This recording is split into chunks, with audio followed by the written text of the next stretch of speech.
एक रात जब आसमान में चांद चमक रहा था, छोटा सा खरगोश मिनी अपनी गाजर की टोकरी लिए जंगल में टहल रहा था। अचानक उसने देखा कि चांद से एक चमकती सीढ़ी धरती की ओर उतर रही थी। सीढ़ी इतनी सुंदर थी कि मिनी की आंखें चमक उठीं। वाह, क्या मैं चांद पर जा सकता हूं? उसने सोचा और बिना देर किए सीढ़ी पर चढ़ने लगा। सीढ़ी ऊंची थी और हर कदम पर तारे टिमटिमाते थे। मिनी को डर भी लगा, पर उसका दिल उत्साह से भरा था। आखिरकार वह चांद पर पहुंचा। वहां सब कुछ चमकदार था, चांदनी की नदियां, तारों के फूल और बादलों के झूले। वहां उसे एक छोटा सा चांद प्राणी मिला जिसका नाम था चमकी। चमकी उदास बैठा था। क्या हुआ चमकी? मिनी ने पूछा।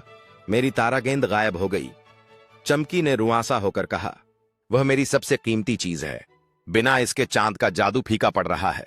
मिनी ने चमकी का हौसला बढ़ाया। चिंता मत करो, मैं तुम्हारी गेंद ढूंढने में मदद करूंगा।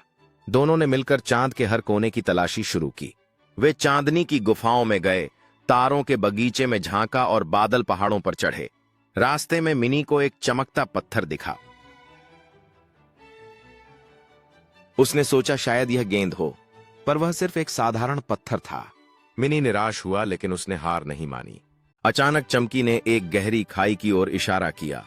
वहां चांदनी की झील में तारा गेंद चमक रही थी, लेकिन खाई इतनी गहरी थी कि चमकी डर गया।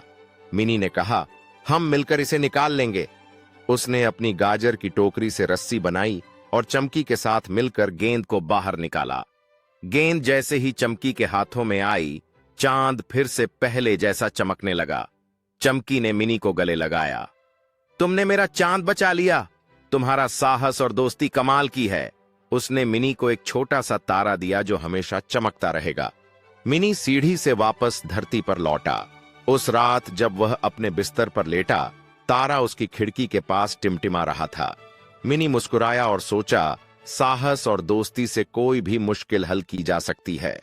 सीख, साहस और दोस्ती की ताकत से हम किसी भी चुनौती को पार कर सकते हैं। दूसरों की मदद करने से न केवल उनका बल्कि हमारा भी दिल चमक उठता